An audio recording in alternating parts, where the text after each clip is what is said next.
Mais uma vez, quero cumprimentar a todos, desejar que sejam bem-vindas todas as pessoas que estão nesta aula. Eu estou muito feliz em contribuir em mais uma disciplina com esse seleto grupo de pessoas, né, que decidiram, em um pleno domingo, estudar, né, como é interessante essa decisão de vocês. Sou um defensor da pedagogia e acho e tenho assim quase total certeza que é a elite das licenciaturas.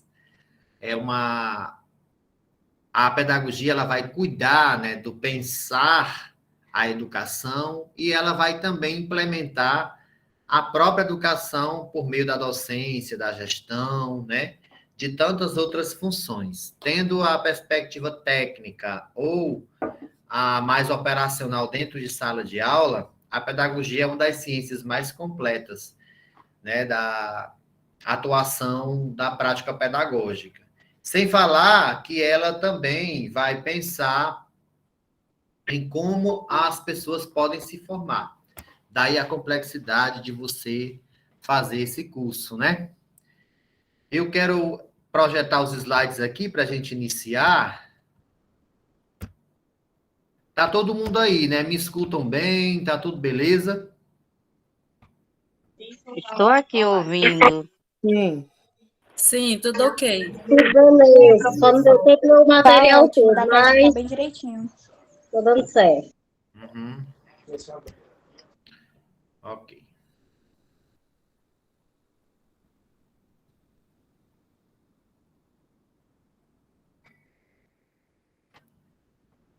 Então, pessoal, nós estamos à frente dessa disciplina, Legislação da Educação Brasileira. É sempre bom, eu amo ministrar essa disciplina, porque ela é esse arcabouço, né, que pensa o fazer a educação. Gente, a nossa sociedade, ela já viveu vários momentos da sua história, né? E em um dado tempo, de acordo com alguns teóricos, nós tínhamos o estado de natureza. O que seria o estado de natureza ou o direito natural? O estado de natureza nada mais é do que a vontade preponderante. Ou seja, o indivíduo, ele tinha sua conduta regida pela vontade. Agora, numa sociedade complexa, como é o caso da nossa, e como já tem se tornado há muito tempo na história da nossa sociedade, a própria. Deixa eu só aceitar aqui algumas pessoas, gente, que estão chamando.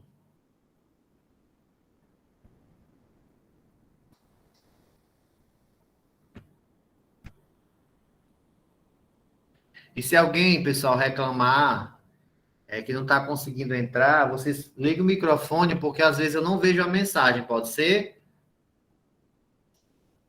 Pode interromper a aula e falar pelo microfone, porque para ninguém ficar fora da aula, tá bom? Porque às vezes a pessoa fica falando no grupo, eu não tenho como estar olhando o WhatsApp, olhando o chat e ao mesmo tempo ministrando a aula, tá bom? Eu olho de vez em quando, mas como tem muita mensagem, meu WhatsApp tá super romântico hoje, viu?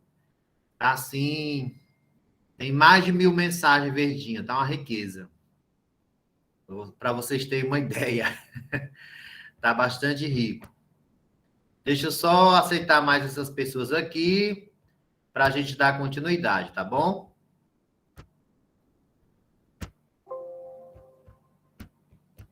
Só um momento.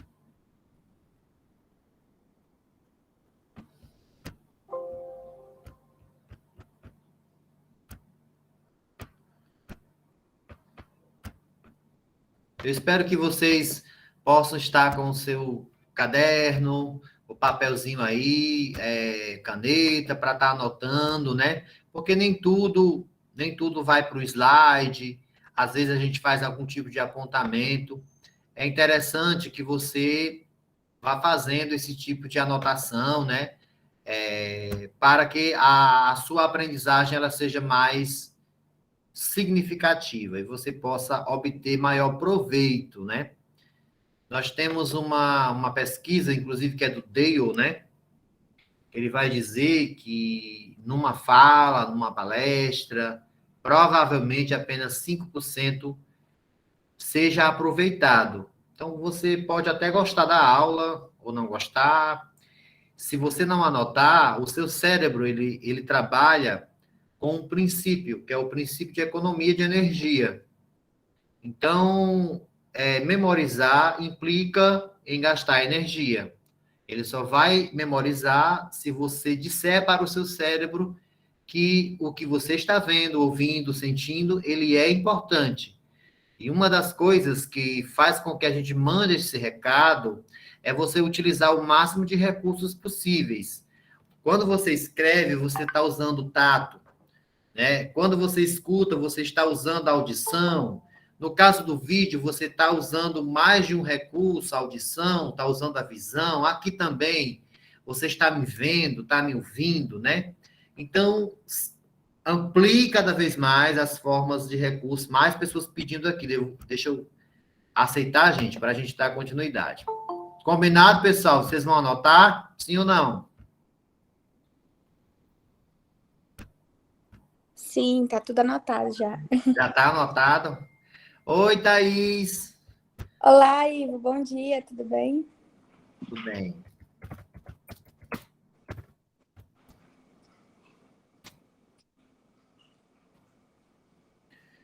Então, como eu ia falando para vocês, pessoal, o estado de natureza é aquela condição em que o homem, para a sua segurança, ele depende unicamente, anote isso daí, que isso é importantíssimo. Ele depende unicamente de sua própria força, do seu próprio engenho, e há temor constante de morte violenta. Então, o medo, ele é aquilo que vai regular as relações sociais. Esse é o estado de natureza. Tem um autor, que é o Hobbes, né? O Hobbes, ele vai tratar sobre essa teoria, ele vai apresentar essa teoria para a gente, né? Ele vai sistematizar essa observação que ele fez na sociedade. Vocês aqui que fazem pedagogia já passaram pela disciplina de sociologia da educação, né? E o autor que vai tratar, deixa eu projetar o slide de novo. O autor que vai tratar sobre um dos autores que trata sobre sociologia é o Comte, o Augusto Comte. Quem lembra dele?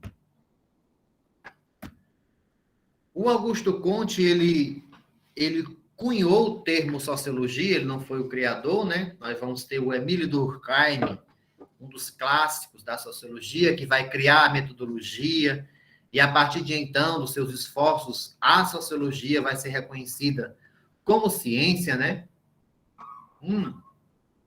Mas eu estou falando isso porque, para falar um pouco melhor sobre o estado de natureza, Comte olhou para a sociedade, na perspectiva sociológica, ele disse assim, olha, a sociedade ela viveu 3 estados.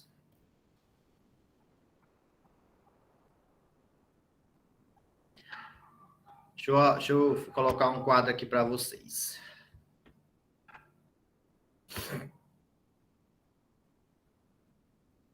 O estado teológico. O que seria o estado teológico? Que a humanidade, ela regulava sua conduta a partir da crença, né, a partir da fé. Mas, porque Comte, ele via a sociedade na perspectiva do progresso, né? Era a teoria positivista, como se a sociedade ela tivesse um progresso, né?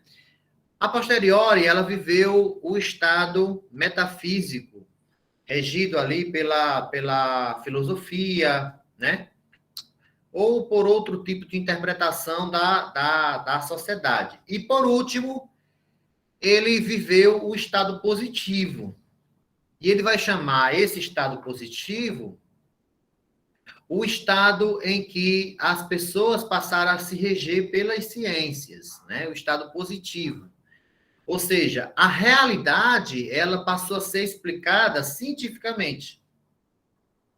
Então, por exemplo, o trovão não era a ira de Deus. Quando alguém afirma que o trovão é a ira de Deus, ele está vendo a vida na perspectiva teológica, na perspectiva da fé, não é verdade?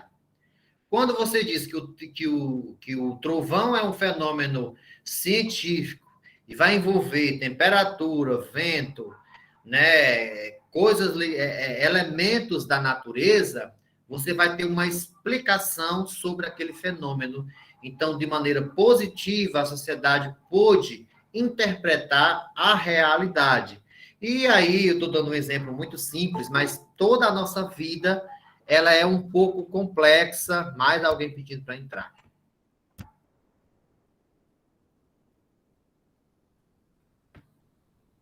É um pouco complexa e as pessoas, elas passaram... nós tivemos condições de viver a partir da interpretação da realidade de maneira científica. Isso é o estado que nós vivemos atualmente, né? A explicação científica para as coisas. Eu já falei em aulas passadas para vocês que o conhecimento científico ele tem um mérito. Qual é o mérito do conhecimento científico? Quem poderia me dizer? Como ele se destaca em relação aos demais? Hã?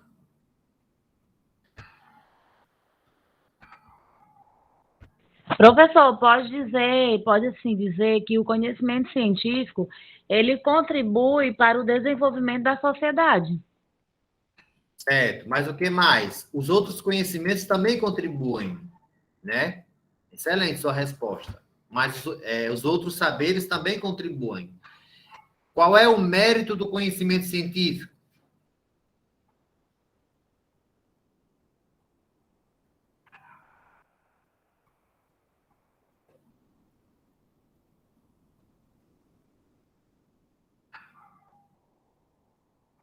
Quem poderia dizer? Quem assistiu alguma aula minha e anotou, já lembra. Ah? Podem contribuir.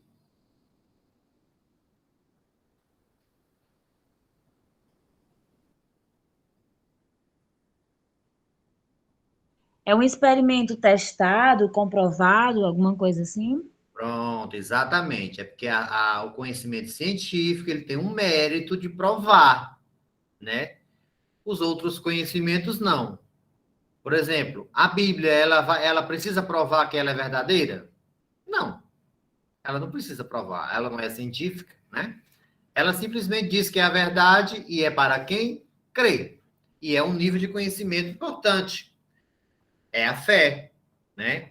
Então, se Jesus diz, eu sou a verdade, por exemplo, e alguém questiona, a pessoa tem o direito dela de questionar. Quem é que vai afirmar cientificamente que isso é verdadeiro, né? Mas a ciência não, a ciência ela tem o mérito de ser provado. Então, o conhecimento científico ele tem esse mérito, que é o mérito de ser provado, ao contrário dos outros conhecimentos. Eu estou só aceitando pessoas, por isso que eu tirei o slide da tela, né? Mas eu vou voltar, viu?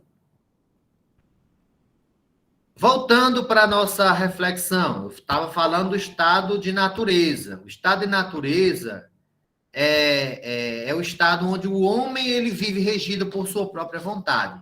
Aí eu lhe pergunto, você não precisa responder pelo microfone, mas vai pensando aí consigo. É possível uma sociedade viver onde as pessoas, cada uma faça a sua vontade? Claro que não, né? É por isso que nós temos princípios, valores e nós temos leis. Para a educação também não é diferente. Nós temos a legislação da educação. E como nós estamos no Brasil, legislação da educação brasileira. Ivo, você falou do estado de natureza, Mas aí, e o estado de sociedade? Porque o Hobbes ele vai falar também do estado de sociedade. E é nesse estado de sociedade que eu gostaria de introduzir a legislação da educação.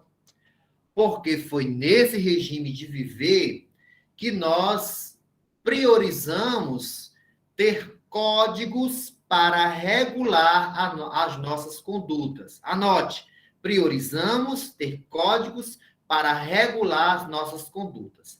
E deixa eu fazer aqui uma diferença entre o Estado e os indivíduos. Quando eu falo Estado, gente, eu estou falando do município, eu estou falando do Estado mesmo e do Distrito Federal, e eu estou falando, deixa eu ver se tem a Constituição aqui, eu acho que eu desci com ela. Eu estou falando dos municípios, do Estado e da União. O Estado, entenda, o Estado como ente regulador da sociedade, ele só pode fazer, você pode anotar isso daí também, tá? Ele só pode fazer o que a lei prevê. É tanto, gente, que você pensa assim, meu Deus, por que o município não fez isso? Por que tem dinheiro e não gastam?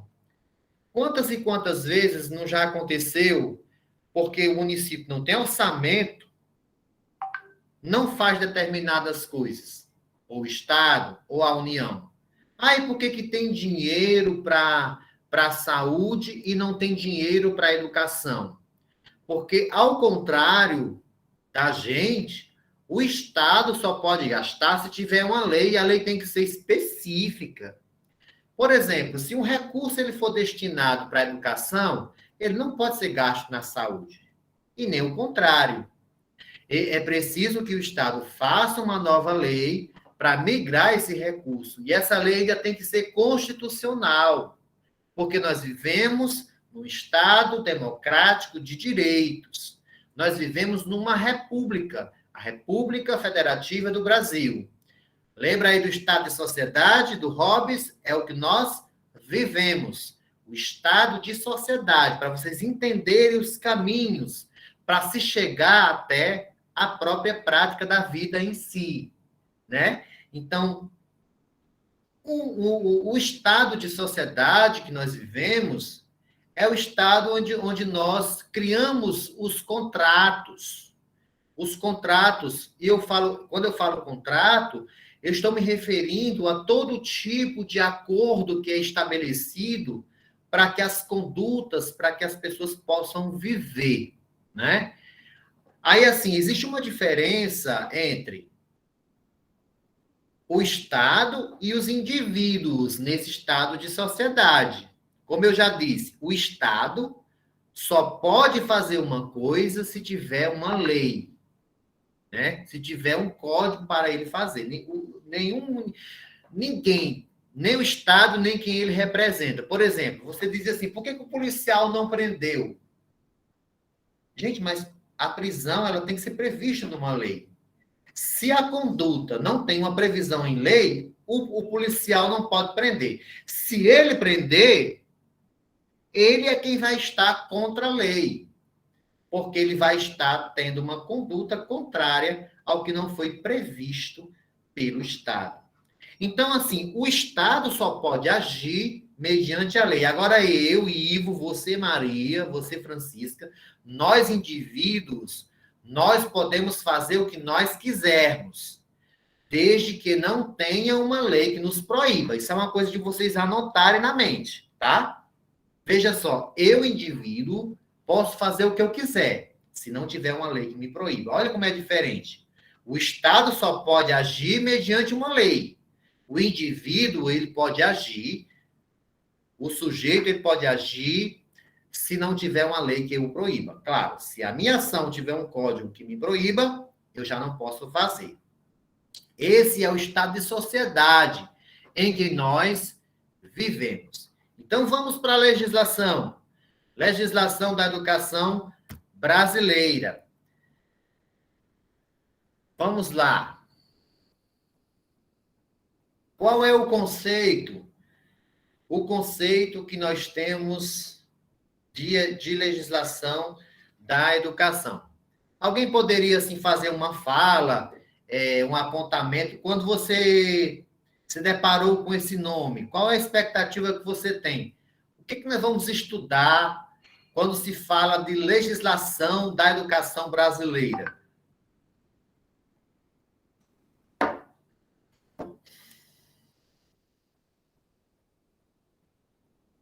Hein? Bom dia. Bom dia. Assim, acho que é de qualquer pessoa, quando escuta a palavra lei, né, já escuta e entende de forma autônoma, de forma já declarada, poder, né? Que a Constituição no nosso país é poder e a lei também é um poder, assim como os direitos de cada cidadão e deveres, são, entre aspas, poderes que temos em mãos. Particularmente eu, quando escuto sobre legislação da educação, automaticamente, para mim, entra no meu subconsciente como o poder da lei da educação, o poder além da educação, né, que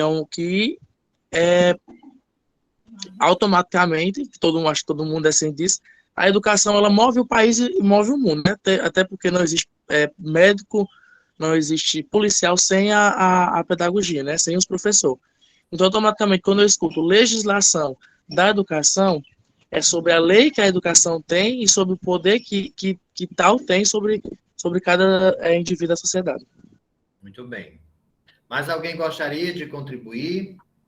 Eu gostaria de fazer, né, um complemento na fala do meu colega. Sim. Que quando ele fala de poder, a gente também tem que lembrar dos direitos e deveres, né, que também rege essas leis. Então, ela nos dá o poder e o direito de fazer várias coisas, mas também com isso traz os deveres junto. Sim, com certeza. Show de bola. É aquela velha coisa, né? O cargo e o poder traz os seus malefeitos e os seus deveres. Sim. Continuando. Então, vamos lá. E o que estuda a legislação da educação brasileira? Vamos para o conceito, né? O conceito de legislação da educação brasileira. Nossa disciplina, ela vai ter um tripé. Eu gosto sempre de traçar um tripé, né? Vamos falar do conceito, um pouco da historicidade da educação.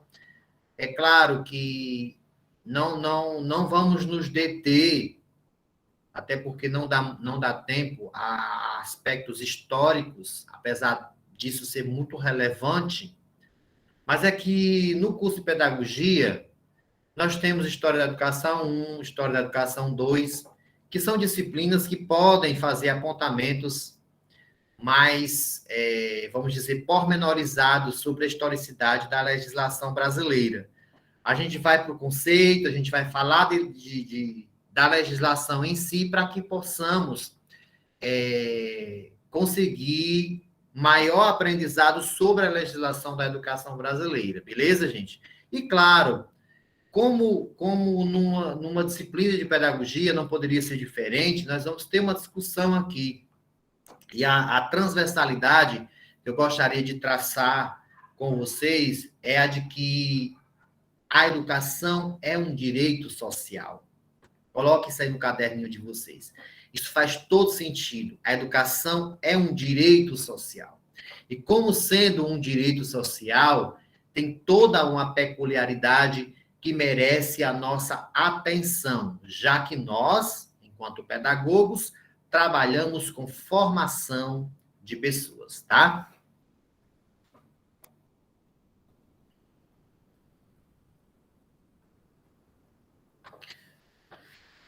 Bem, eu trouxe esse conceito aqui para vocês, né? A legislação da educação pode ser considerada, olha só, o que é a legislação da educação?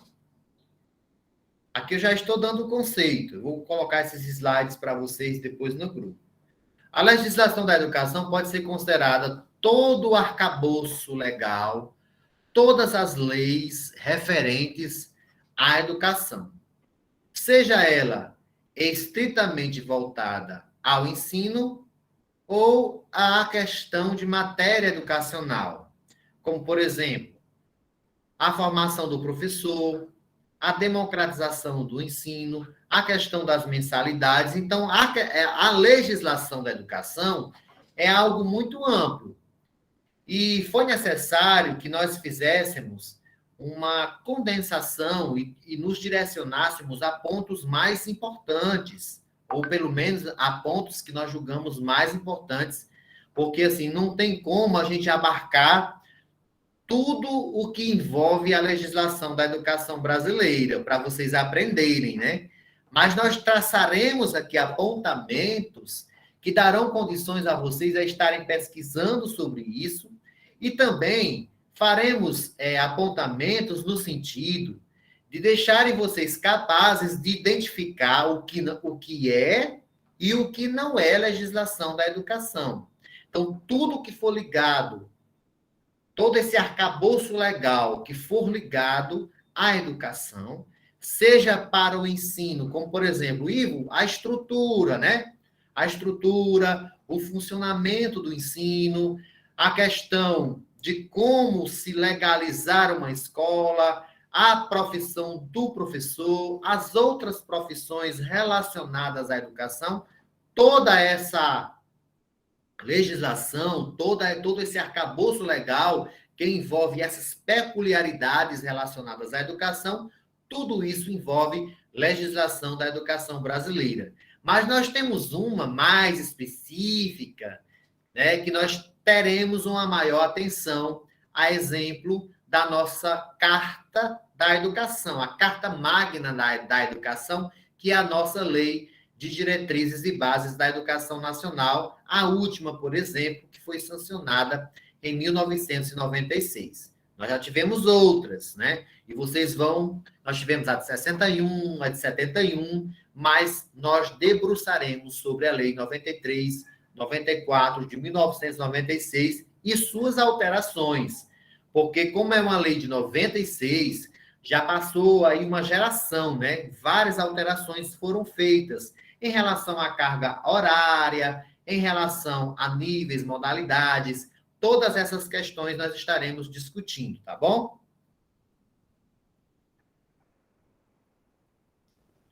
Quando dizemos, gente, sobre legislação educacional, estamos nos referindo de forma geral à educação básica. Isso aqui, gente, é muito basilar. Um pedagogo tem que ter na ponta da língua. É inadmissível que você não saiba reconhecer a diferença entre nível e modalidade de ensino. E a gente tem, infelizmente, professores que não sabem identificar. Ele está falando de modalidade, dizendo que é nível. Está falando de nível, dizendo que é modalidade. A legislação da educação brasileira, ela vai prever quais são os níveis de educação que nós temos.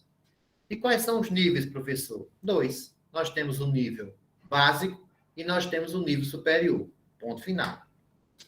Agora, o nível básico, que é a educação básica, ela vai ter suas subdivisões, né? Nós temos a educação infantil, o ensino fundamental, o ensino médio. A própria educação infantil tem sua subdivisão. O ensino fundamental tem a sua subdivisão. O ensino médio tem também as suas peculiaridades, as suas modalidades, tá? No caso da educação básica, ela será o nosso grande enfoque, já que a maior parte da atuação do pedagogo se dá na educação básica, né? Seja como professor na educação infantil, docente na educação infantil, gestor nesses espaços como supervisor, coordenador pedagógico, e também, claro, como professor das séries iniciais do ensino fundamental. E temos também a educação superior. A educação superior, que pode ser lato sensu ou stricto sensu. Dentro dela, a gente tem todas as ramificações, bacharelado, licenciatura. Todas essas diferenças você precisa saber. Daí posso referir-me que a legislação da educação básica ou a legislação da educação superior é um mundo. Então, nós temos aí, já de aprendizado, uma série de coisas, né? Então, legislação vai envolver os níveis e as modalidades. Depois eu falo das modalidades, né? Porque são diversas. Só fazendo aqui, dando um spoiler, né? Modalidade, gente, vai fazer uma referência para a forma, para a maneira como a educação ela vai ser processada, entendeu? A educação online, né? E a educação à distância é uma modalidade, que é a forma como ela se processa, ok? A educação especial, ou seja, é um conceito de educação voltada para pessoas com deficiência, com transtorno, com as peculiaridades humanas. Então, é uma educação especial. A educação de jovens e adultos, que é a EJA, é uma modalidade, porque é uma peculiaridade, é uma adequação a pessoas que estão fora de faixa. Fora de faixa por quê? Porque nós temos uma legislação que prevê... Deixa eu aceitar aqui essa pessoa. Nós temos uma legislação que prevê qual é a idade certa para cada nível de educação. Na educação básica, nós temos um ciclo, né? A criança entra na educação infantil, no ensino fundamental, sai do ensino médio e existe uma idade que a lei preconiza. E quando alguém descumpre por qualquer tipo de problema, e aí nasce, né, as modalidades para atender as peculiaridades. Até aí tudo bem, gente? Eu estou falando rápido. Vocês podem fazer pergunta, tá bom? Dê preferência a fazer pergunta no microfone, porque eu posso não estar vendo o chat, tá?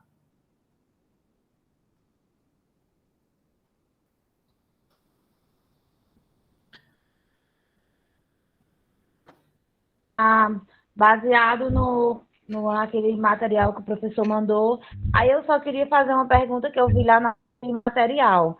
Vem dizendo que o ensino ele tem que ser de forma presencial, a não ser em situações emergenciais. Ou seja, a lei também agora muda a partir da dia, permitindo os ensinos presencial à distância, ou já vinha antes. O professor poderia explicar nesse sentido aí, Nossa, como é que na hora. se dá esse processo? Super pertinente sua pergunta. A própria LDB, ela já sinaliza a educação à distância, mas ela regulamenta que a educação básica, né, ela tem que ser presencial. Agora, numa emergência aí, se não tivesse isso, nós não teríamos como ter tido, né, o ensino na pandemia. Agora, é importante destacar a diferença entre educação remota e educação à distância. São coisas totalmente diferentes, tá? O que vocês estão tendo agora, por exemplo, essa turma é uma turma especial. Nós estamos aqui de maneira remota, mas essa educação não é à distância. Nosso ensino ele é presencial. Por quê? Porque você tem uma sincronia com o professor. Olha a interação que você fez agora, né? O que é sincronia? Por isso que é aula síncrona. Eu estou ao vivo e vocês estão comigo. Só que, ao invés de ser uma sala física, nós estamos numa sala virtual. E vocês podem interagir... Desculpa, gente. Entrou um bagaço na minha boca. Vocês podem interagir diretamente com o professor. O que não acontece com a educação à distância. A educação à distância são vídeos colocados lá numa plataforma digital e a interação ela é bem diferente. Ela é assíncrona, né? Não se dá simultaneamente. Você manda... Tem lá os canais de comunicação, chat, e-mail, né? Seja qual for o canal, e ali é estabelecida uma relação de contato com os conteúdos e com a estrutura que é montada para oferecer a educação à distância. Mas a educação à distância já era uma previsão legal de 96, porque olha, a lei, é importante vocês observarem, existe uma relação muito, muito intrínseca, né, do direito com a sociedade. Quando eu falo do direito, estou me referindo à ciência que cuida, né, do controle social. E entre as formas de controlar a sociedade está a legislação, os códigos, os contratos, os dispositivos legais que são construídos para reger as condutas humanas. E uma delas é a educação. O direito, ele corre atrás da sociedade, vamos dizer assim, falando metaforicamente. Porque a sociedade, ela muda. E quando nós tivemos o avanço digital, o avanço das tecnologias no século XX, e aí nós já tivemos maior possibilidade, né, de ter educação à distância. Essa discussão foi aprimorada. Deixa eu só aceitar essa pessoa aqui. E, gente, a educação, eu já fiz cursos à distância, porque eu tenho mais idade do que vocês, graças a Deus, né? Apesar de não parecer, obrigado. Desculpa aí. Convencido, né? Aceitar que é uma pessoa, viu, gente? A Dángela.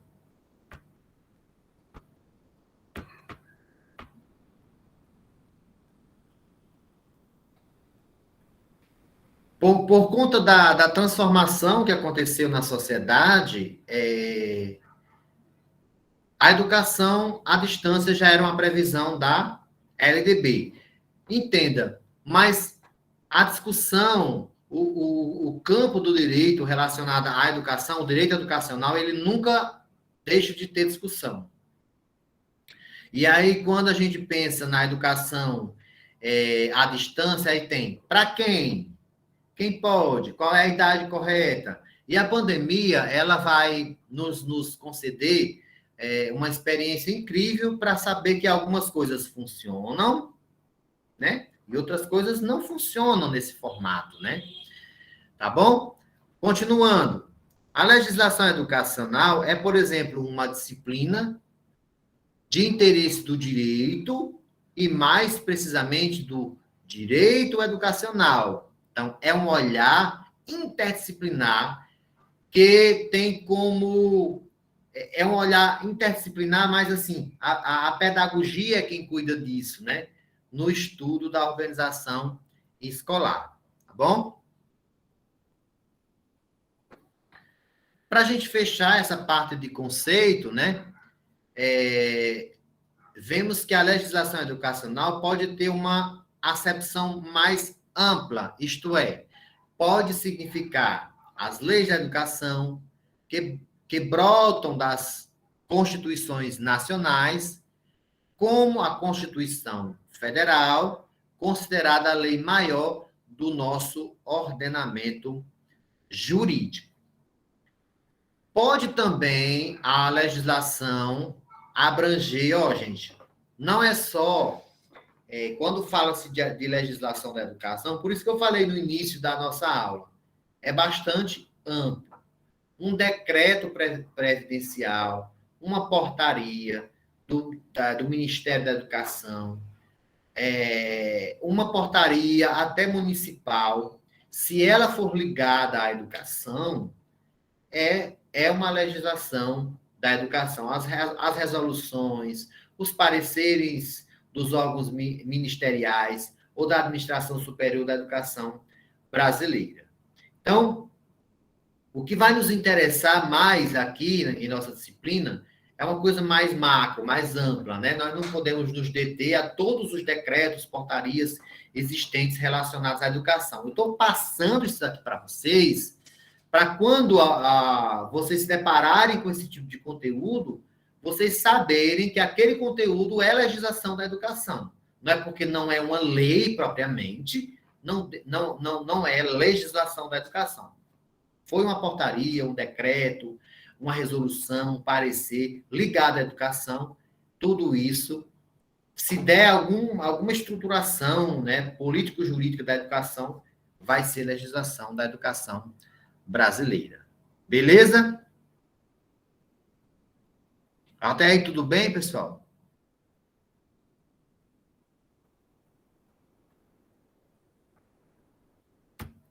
Tem alguém aí? Beleza, professor. Ou eu tô só? Estamos ouvindo. Estou ouvindo, professor.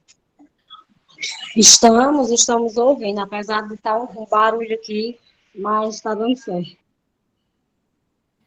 Aqui tá um silêncio aqui em casa, o barulho é aí, né?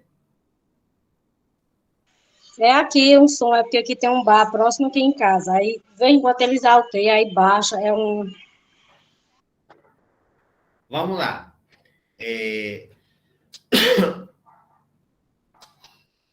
Vamos falar, portanto, agora do fundamento, né? O grande fundamento da legislação da educação é a própria Constituição. A Constituição Federal Brasileira, no seu artigo 205, diz que a educação, direito de todos e dever do Estado e da família, será promovida e incentivada com a colaboração da sociedade, visando ao pleno desenvolvimento da pessoa, seu preparo para o exercício da cidadania e sua qualificação para o trabalho. Isso aqui já é um mundo, né? O artigo 205 é um grande universo a ser desmembrado, né? Na LDB, que é a Lei 93/94, vai ter tudo isso. Vai ter de quem é responsabilidade de quem, de prover tal educação, né? Porque, assim, lá na LDB, quando a gente for estudar, vocês vão ver. É de responsabilidade dos municípios a oferta do ensino fundamental. É de responsabilidade prioritária dos estados prover a educação do ensino médio. E é de responsabilidade da União a oferta do ensino superior. Apesar do Estado ter universidade, não implica que o Estado não possa ter. Até o próprio município, né? Mas, assim, a prioridade... Por exemplo, o município ele pode ter uma universidade? Pode. O Estado pode ter uma universidade? Pode, mas ele tem que, antes, cumprir a obrigação de ofertar aquilo que é de sua responsabilidade prioritária. Eu posso colocar, enquanto município, uma universidade, sendo que a educação infantil não está sendo ofertada? Claro que não, né? Então, a educação é um direito de todos e é o dever do Estado e da família e será promovida e incentivada com a colaboração da sociedade, visando ao pleno desenvolvimento da pessoa, seu preparo para o exercício da cidadania e sua qualificação para o trabalho. Vocês vão ver o quanto isso aqui é complexo. Somente esse primeiro termo aqui, ó, é dever do Estado. Já é complicado, né? Porque vocês viram lá naquele vídeo, né, que eu passei para vocês, que eu gravei sobre os princípios, né, da educação. Quem viu o vídeo?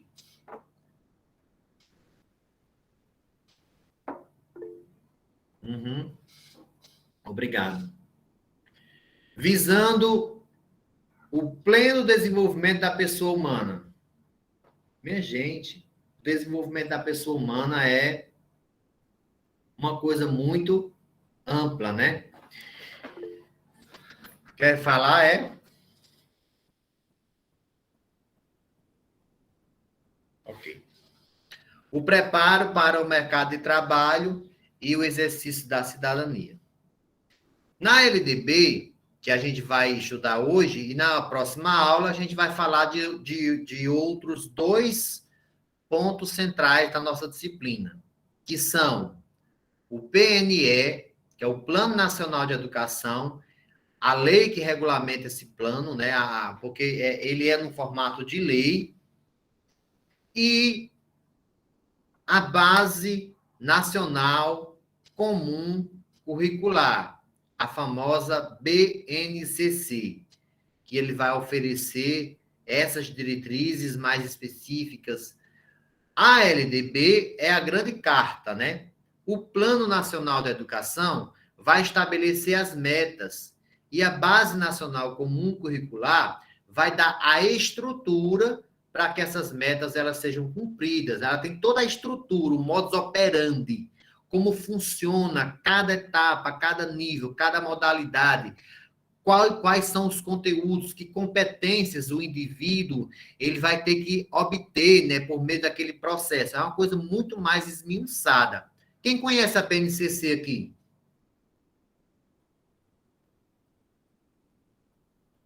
Alguém no Brasil? Pelo menos já ouviram falar?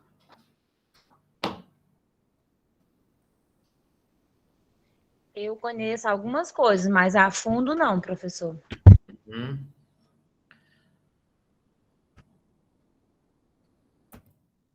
Pessoal, estão vendo os slides, sim ou não?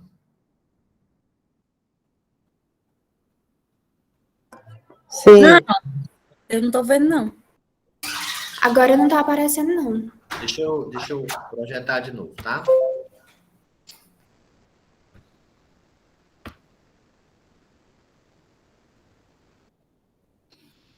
Que agora eu vou começar a falar da LDB propriamente, tá?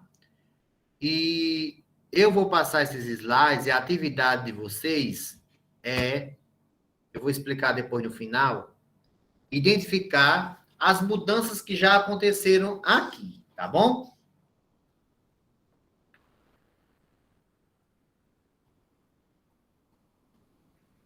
Agora sim, né? Alguém me sinaliza aí.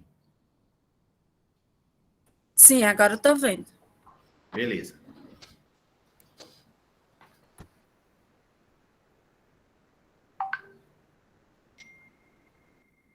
Pessoal, essa lei, a Lei de Diretrizes e Bases da Educação Nacional, que tem esse número 93/94 de 1996, vem revogar disposições das outras LDBs.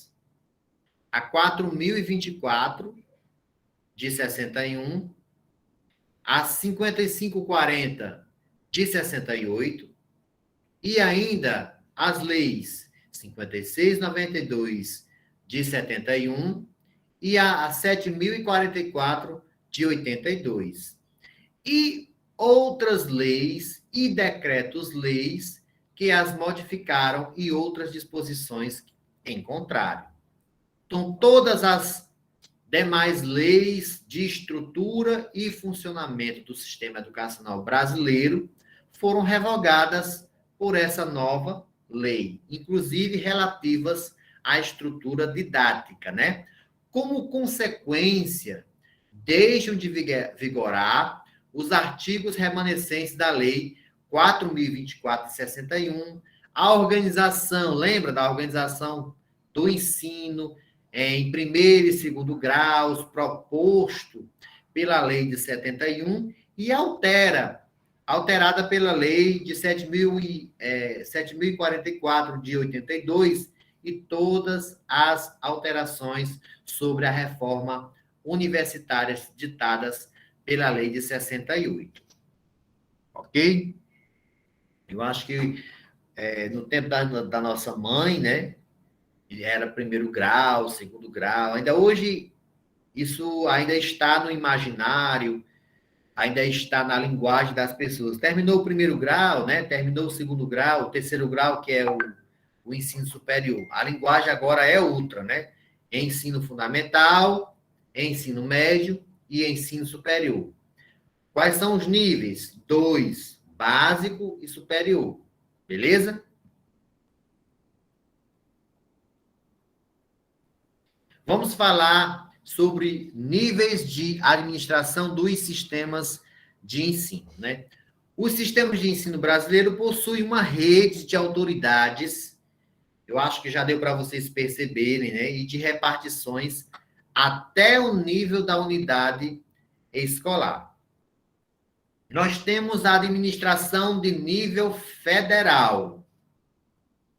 Qual é o grande órgão de nível federal que tem a jurisdição, que tem o poder, né, de regular, que tem o poder de fiscalizar, é o Ministério da Educação. Então, a LDB estabelece que o MEC, o Ministério da Educação, deve formular, avaliar e zelar pela qualidade do ensino.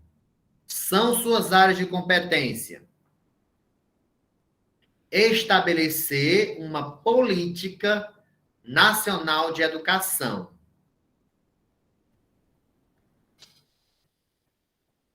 Gente, o que é uma política de educação?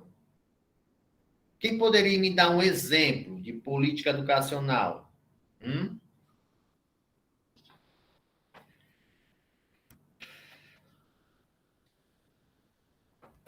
Tem alguém aí no Brasil?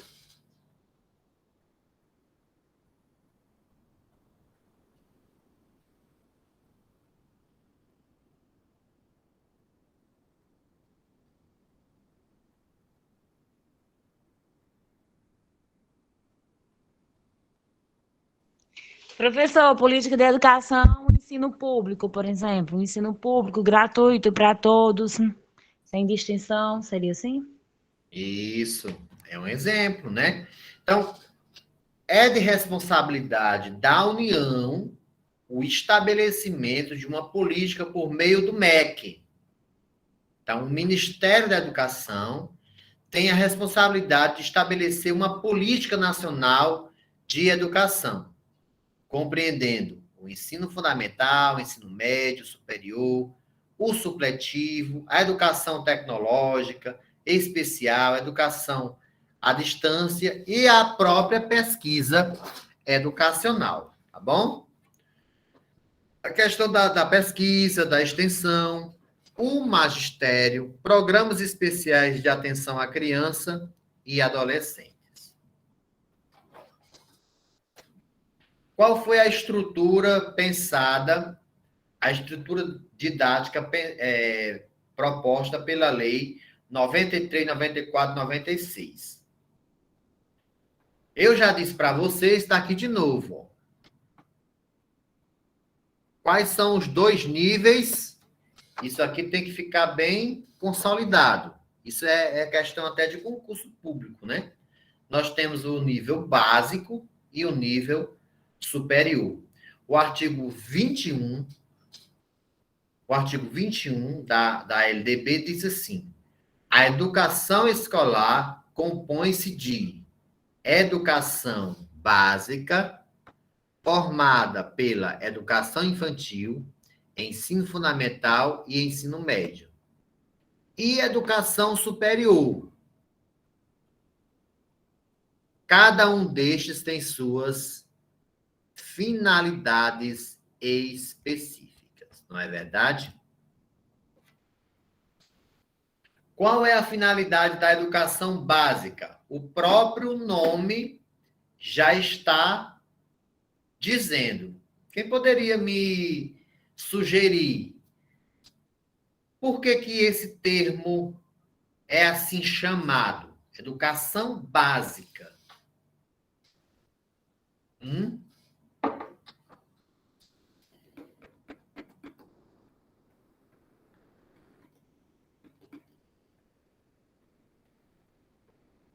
Se vocês prestarem atenção, está expresso no texto. Está expresso no próprio slide. Por que é básica? Quando a gente vai construir uma casa, a gente começa pelo teto, não é? Concordam? Não, pelo alicerce. Pelo alicerce. Então, o alicerce ele é indispensável. A educação básica, ela é indispensável, né? Básica porque é no sentido de base. Oi? Pode falar. Não, na verdade é. A educação básica, mesmo dizer que é a educação base, é o fundamento de toda a sua vida acadêmica que você terá na frente. E é como até a parábola das duas casas construídas. Se você não tiver uma boa fundação, se você não tiver uma boa educação base, uma boa educação que vai lhe estruturar para você seguir em frente, você não vai construir boas edificações. Mas se você tem uma educação base, uma educação que vai fortalecer, que te fortalece, que te ampara, digamos assim, academicamente, onde não fica lacunas nem abismos entre você e a educação, automaticamente a sua vida acadêmica todo dia pela frente você vai ter um suporte a mais, porque a sua educação básica, a sua educação base teve um bom processo de fundação. Exatamente. Por isso o nome base, fundação, né? Sustentação, para que os estudos posteriores eles possam ter sucesso, você possa progredir tanto no trabalho como nos seus estudos superiores. Então, basicamente, as finalidades da educação básica são essas. E tem que estar em consonância com os pressupostos filosóficos contidos na Constituição brasileira. Não pode fugir da Constituição.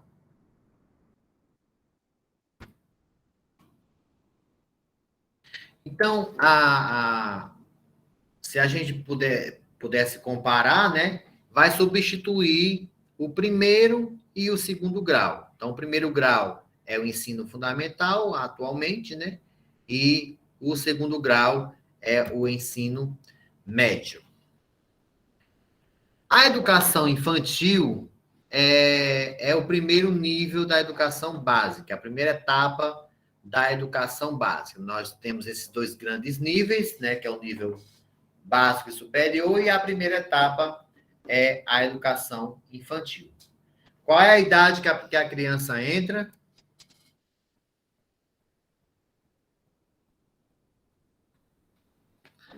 Hum? 5 anos, né? Tá aqui, ó. Só que, e a criança pode entrar antes?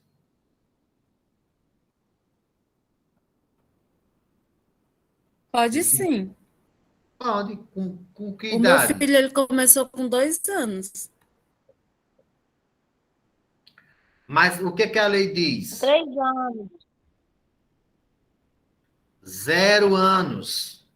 Então, a criança ela pode entrar na pré-escola, na creche, até os 3 anos de idade, ela pode entrar com 0 ano. É porque nem todos os municípios oferecem os 6, que são 6. Centro de Educação Infantil. Lá já pode ter a criança com 0 ano, vai para o berçário. É um direito, tá? E aí ela vai até chegar na educação infantil.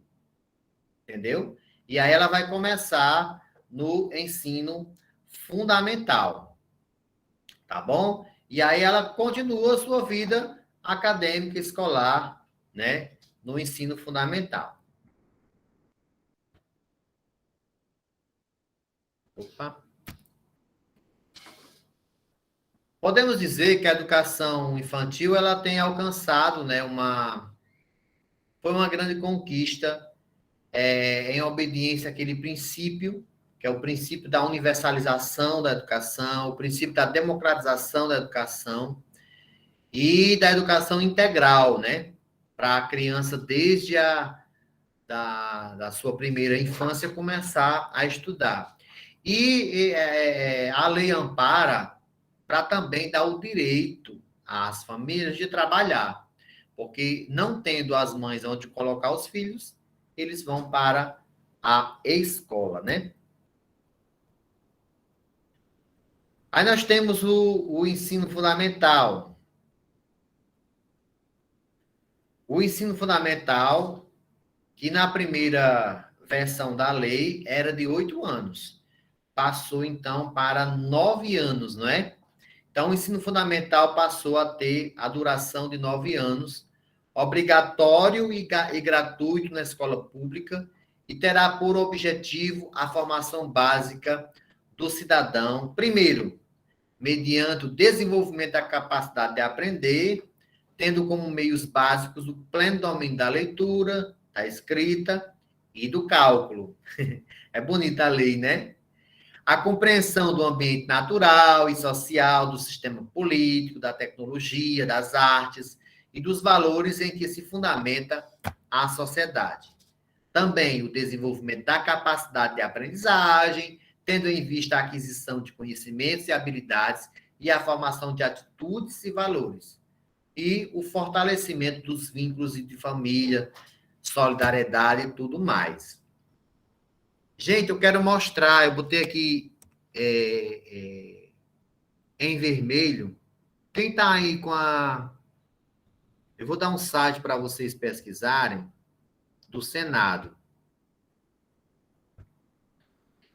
Isso aqui foi alterado. Qual era a carga horária mínima? Era de 800 horas, né, distribuídos por, no mínimo, 200 dias letivos. Os 200 dias foram mantidos, mas a gente teve uma ampliação da carga horária. Quem já viu essa alteração do ensino fundamental?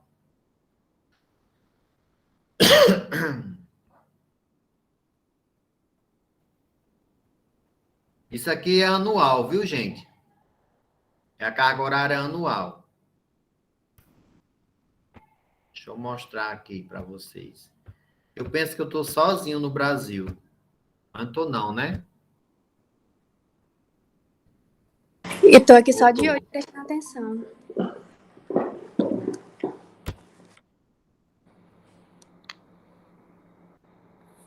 Vou abrir aqui a lei.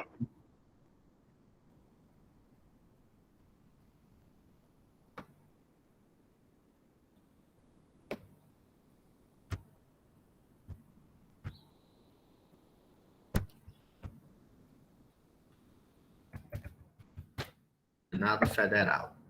No Senado Federal, gente, é um site que tem um repositório incrível, que vocês podem... eu vou colocar o link aqui no chat e vou colocar o link no grupo também.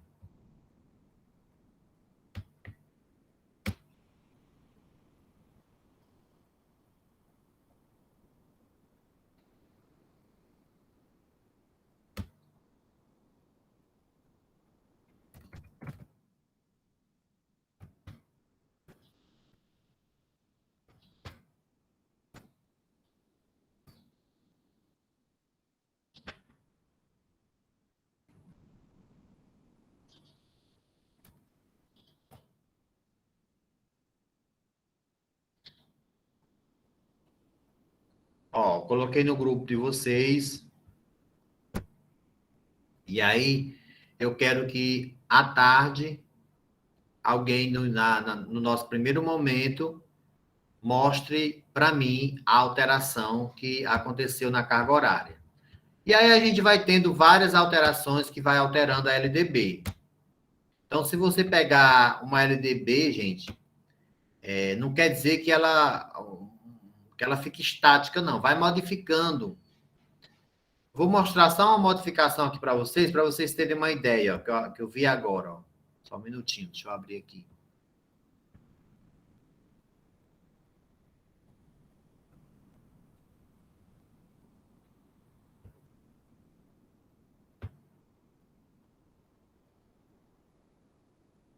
Vou fechar algumas janelas, que eu estou com 500 janelas abertas aqui no meu computador, para ver se fica melhor da gente trabalhar.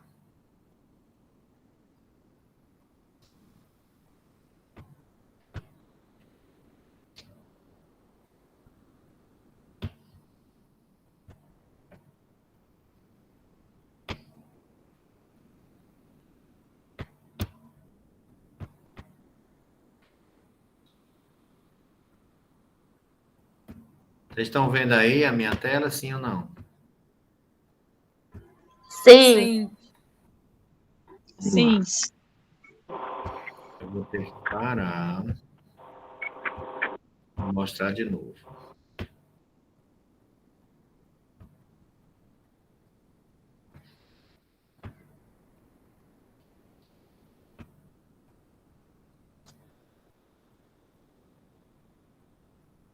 Ó, só para vocês verem como as coisas vão se modificando. E é bem recente, ó. Projeto de lei número 2403. Identificação da proposição. O autor, Carlos Veras, do PT, Pernambuco. Proposta de apresentação na data 2/9/2022. Bem recente, não é não? Hoje são 4.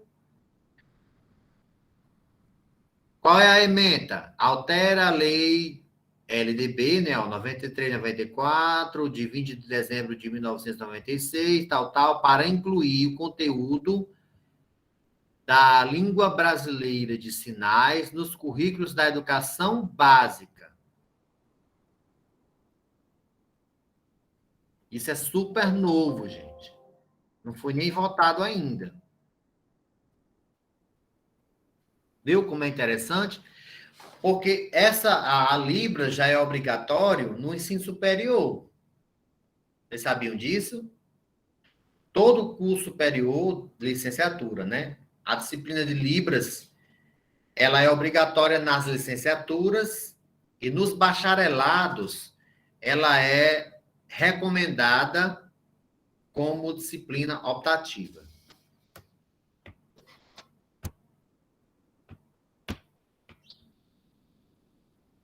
Vamos continuar aqui, nossa riqueza. Quando for à tarde, vocês me mostram a alteração que aconteceu aqui. Ó, o currículo deve ter uma base. Quem já ouviu falar em lei branca? Sabe o que quer dizer lei branca?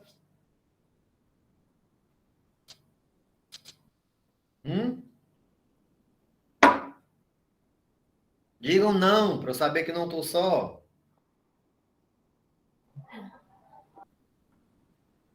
É? Sei não. Pois é. Respondo, porque a gente pensa que está só. Uma lei branca, gente, é uma lei que ela existe para existir outra, para poder ela ter os seus efeitos. Na LDB, existe uma previsão de se ter uma base comum. E aí é por isso que nós temos a Base Nacional Comum Curriculares. E nós temos os parâmetros curriculares nacionais a ser complementada em cada sistema de ensino e estabelecimento escolar por uma parte diversificada, exigidas pelas características regionais e locais da sociedade, da cultura, da economia e da clientela. É facultado aos sistemas de ensino desdobrar o ensino fundamental também, tá? Aí aqui fala da jornada escolar. Quando eu falo aqui, gente, que cada currículo deve ter uma base, tem a nacional, que é a diretriz, inclusive agora foi obrigatório. Vocês acham que só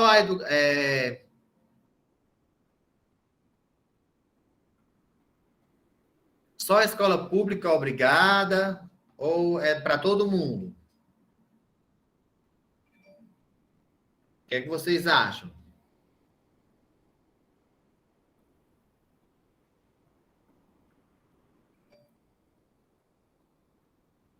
Para todos? A base nacional que você está perguntando? Sim. Para todos? Para todos, inclusive para as escolas privadas, né?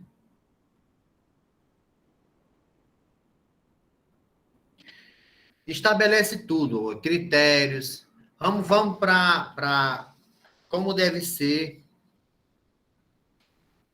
o ensino fundamental. Ele é obrigatório. Quando é que a criança entra? Com 6 anos. A duração de... Vou corrigir aqui. 9 anos. Né? A carga horária pode ser de 4 horas, pode ser progressiva, quer dizer, tem as 4 horas, mas pode ser progressiva. Inclusive, houve uma alteração que eu vou mostrar à tarde para vocês. Opa.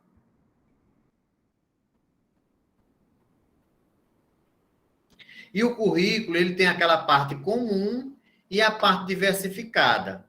A parte comum, ela é nacional, aí tem português, matemática, história, e a diversificada. Inclusive, eu tive no ICO recentemente, e lá, como tem assim uma proteção, né, com relação ao patrimônio histórico, dentro do município tem educação patrimonial como disciplina. É a questão da parte diversificada. E cada realidade, né, vai tendo a sua exigência, a sua demanda. Entendeu, pessoal?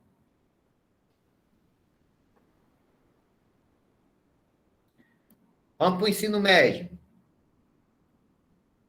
O ensino médio tem 3 anos ou é 4? 3 anos. É a etapa final da educação básica, né? A primeira etapa é o fundamental, melhor, o fundamental, educação infantil, ensino fundamental, e nós temos a última etapa, que é o ensino médio. Tem duração de 3 anos e tem como finalidade consolidar e aprofundar os conhecimentos adquiridos no ensino fundamental, possibilitando o prosseguimento dos estudos, que se dará no próximo nível, que é o nível Superior. Nível superior. Nível superior. Então, subentende-se, né, que a etapa básica encerra aqui e a pessoa vai passar no vestibular, topzera, e vai prosseguir os seus estudos, vai prosseguir aprendendo, né? O currículo do ensino médio, que mudou bastante, eu vou mostrar para vocês também o novo ensino médio. Eu queria mostrar essa estrutura inicial aqui para vocês verem que houve mudanças, né? Na estrutura e no funcionamento do ensino. Está totalmente diferente. Agora, o ensino médio ele está bem diferente. A implementação foi agora, em 2022. Né? Começou a obrigatoriedade da alteração que já havia sido preconizada pelo Plano Nacional de Educação. O Plano Nacional de Educação, que nós vamos também estudar, ele vai mostrando, né, com metas, como deve acontecer a própria educação em si. Aí tem prazos para se cumprir, né? E aí vai acontecendo o processo que está previsto no dispositivo legal. Nós temos a inclusão da língua estrangeira dentro do ensino médio. Os conteúdos, as metodologias, as formas de avaliação serão organizadas de tal forma que a pessoa possa ter domínio dos princípios científicos e tecnológicos que preside a produção moderna. Às vezes eu fico reclamando com vocês, viu, aluno de pedagogia, nas aulas presenciais ou mesmo nas aulas virtuais. Obrigação. Deixa eu puxar um pouquinho a orelha de vocês aqui. Se vocês não aprenderam a dominar, por exemplo, basicamente as tecnologias, são obrigados agora. Eu não sei passar um e-mail, eu não sei passar um slide. Aprendam. Dediquem-se um tempo para isso. Por quê? Porque é uma competência da agora. De repente, você vai perder uma oportunidade de trabalho porque não sabe passar um slide. Esses dias eu fui surpreendido com um professor que me chamou na sala: professor, não sei criar um link de transmissão. Aí meu sangue subiu para cá, né? Eu disse, meu Deus, misericórdia. Mas tudo bem. Só que, assim, essa competência precisa ser adquirida. Eu sei que ele não aprendeu na escola, porque a escola não ensina isso. Mas, assim, quem é da educação, principalmente, precisa estar mudando de acordo com as mudanças do nosso tempo. Eu posso não mais saber passar um slide, transmitir, gravar uma aula, eu não posso mais. O tempo me impera que eu tenha essa competência e eu tenho que adquiri-la. Não vou esperar o Estado me informar se eu tenho milhares de editoriais no YouTube gratuitos me ensinando. É igual você não saber cozinhar e vai lá para o YouTube aprender as receitas. Nós temos também, de forma gratuita, o acesso a muita informação que pode gerar competências e conhecimentos de coisas necessárias para o nosso dia a dia. Beleza, gente? Só um parênteses aí. O ensino médio, ele tem esse caráter geral, né? Por quê? Porque quem ainda no Brasil forma uma pessoa para uma profissão é o ensino superior. O novo ensino médio, ele vai ter algumas habilitações que nós vamos ver mais tarde, né? Eu quero até me concentrar um pouco mais nessas alterações que aconteceram na legislação da educação brasileira, para a gente entender um pouco melhor, né? De carga horária, a alteração do ensino médio, e etc, etc. Mas, basicamente, o ensino médio, ele tem essa formação mais geral, tá bom?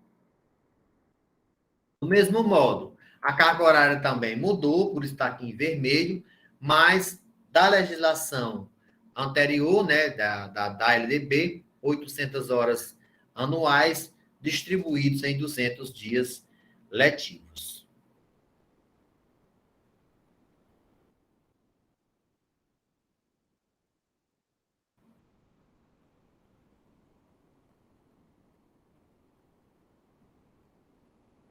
Aqui é só mostrando, gente, que a LDB ela vai mudar completamente, a nova LDB, as diretrizes para o ensino médio das outras leis, né?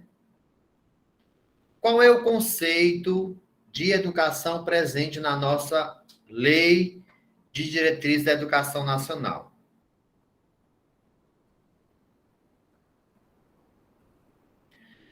O conceito de educação, eu até já mostrei para vocês lá no vídeo, né, também, sobre o conceito de educação, mas ele manteve-se abrangente, considerando sua incidência no âmbito da educação escolar. Então, refere-se a toda essa vinculação com o mundo do trabalho e com a prática social do indivíduo. Então, tem essa dupla, esses dois elementos. Uma coisa é o mundo do trabalho, outra coisa é a prática social como um todo, viu, gente? A prática social sempre é mais ampla. Eu estou aqui com vocês, é uma prática social. Vocês estarem numa praça conversando é uma prática social. O trabalho, ele é específico, né? Eu estou numa atividade, eu sou um atendente, eu sou um professor, eu sou um bancário, eu sou... Enfim, são as atividades ligadas ao trabalho. Já a prática social, ela é mais ampla, vai exigir de mim competência, linguagem, interação, sociabilidade, cidadania. Tudo isso, a educação tem que trabalhar para que o indivíduo tenha uma prática social cada vez mais refinada.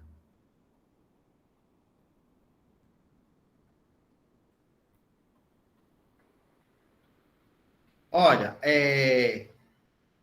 a questão da flexibilização na educação básica, da forma de organização do tempo, a classificação dos alunos, o calendário escolar, tudo isso é organizado pela escola, né? Muitas muitas vezes pelo município, pelo Estado, pela União. Se for da educação fundamental, quem cuida? Município. Então, o município ele tem liberdade de ter o seu calendário, né? O Estado vai cuidar do ensino médio e assim sucessivamente. As escolas, elas produzem os seus projetos pedagógicos. Eu não gosto desse termo PPP, mas é o termo utilizado. O que quer dizer, gente?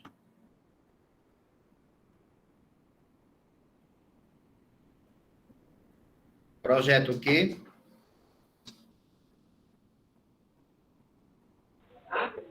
Projeto político-pedagógico.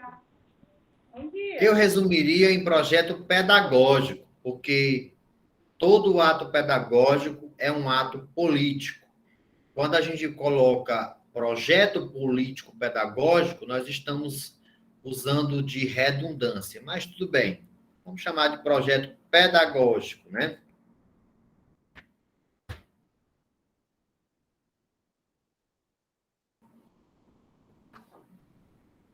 Ó, na educação infantil, quando eu perguntei para vocês, qual é a idade que a criança entra? Com 0.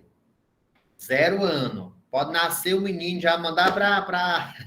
Será que tem estrutura, hein, para isso? Como é a realidade no município de vocês? Lembrem-se que o princípio aqui da nossa disciplina é educação é um direito social. A creche, a criança já pode entrar com 0. 0 a 3 anos é o chamado creche. 3 a 5 anos é o chamado pré-escola. Aí a criança entra no ensino fundamental, com 6 anos de idade, e prossegue a sua vida escolar, né? Porque no formato anterior, não sei se vocês lembram, nós tínhamos a nomenclatura alfabetização. Quem é que lembra? Não era? Eu lembro, professor, a alfabetização era aos 5 anos e a gente entrava com 6 anos no primeiro ano. Não mudou. Só não tem mais o termo. Então, a alfabetização, ela se dá dentro desse processo, né? Agora, era uma etapa mesmo, né, que a gente tinha que passar, né? Pela alfabetização, e aí sim entrava no ensino fundamental. E aí a criança, no primeiro ano do ensino fundamental, ela tem que estar ali encerrando, entre aspas, essa parte de alfabetização, né? O ensino fundamental só será dividido por critérios pedagógicos e não será feito por diminuição da responsabilidade do poder público. Aí segue.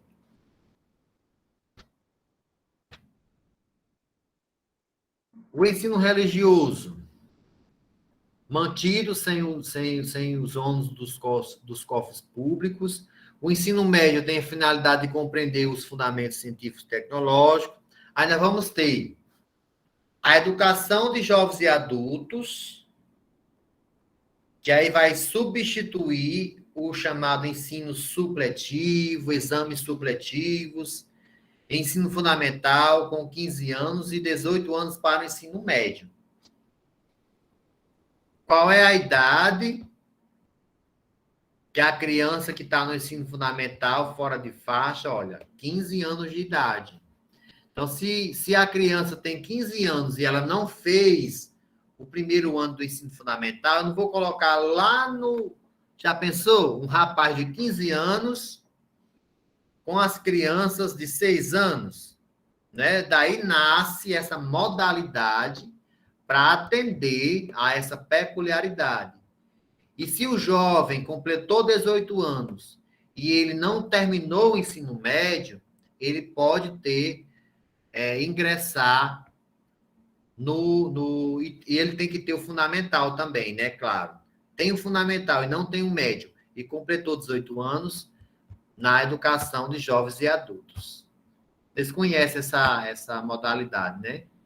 Tem alguns, professor, na minha área, que eu já estou ensinando EJA, aí tem alguns mesmo que já está de 15, 17, 18, já está no EJA. O seu EJA, no caso aí, é do fundamental, né? O meu é fundamental. Sim. A gente tem uma outra modalidade de educação, que é a educação profissional. Aí temos as escolas profissionalizantes, né? Que são formações mais técnicas. Elas são de nível médio e específicas para a profissão. Lá na Unifique, a gente tem, inclusive, alguns cursos técnicos, né? Por exemplo, técnico em enfermagem, técnico em radiologia. Mas esses cursos, eles exigem que o aluno tenha o ensino médio, né? Então, ele pode até fazer concomitante, mas só pode receber o certificado de um, provando que concluiu o outro, né? Educação profissional.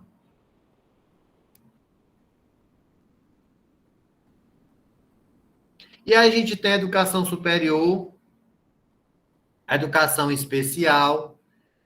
Quem já ouviu falar, o que é educação especial na visão de vocês, hein?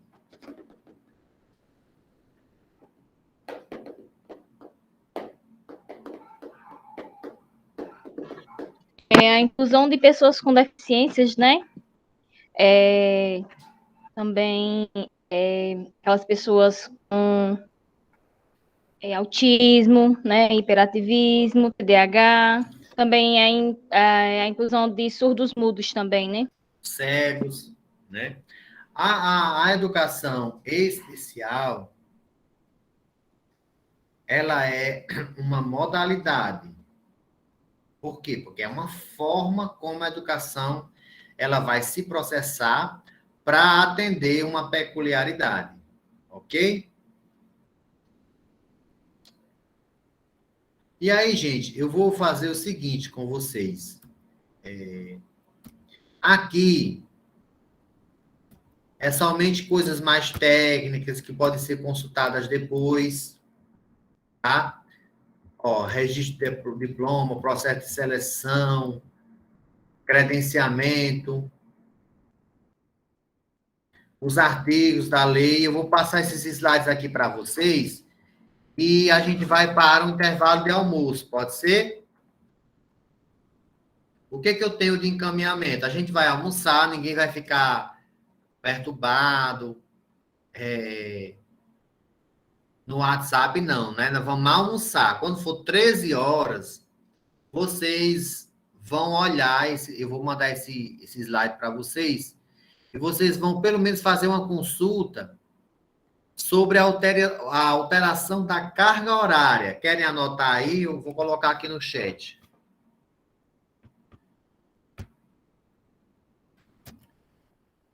Fazer uma consulta no site do Senado Federal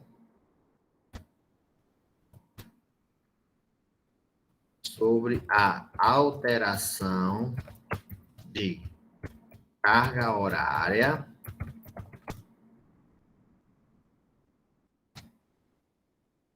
da educação básica.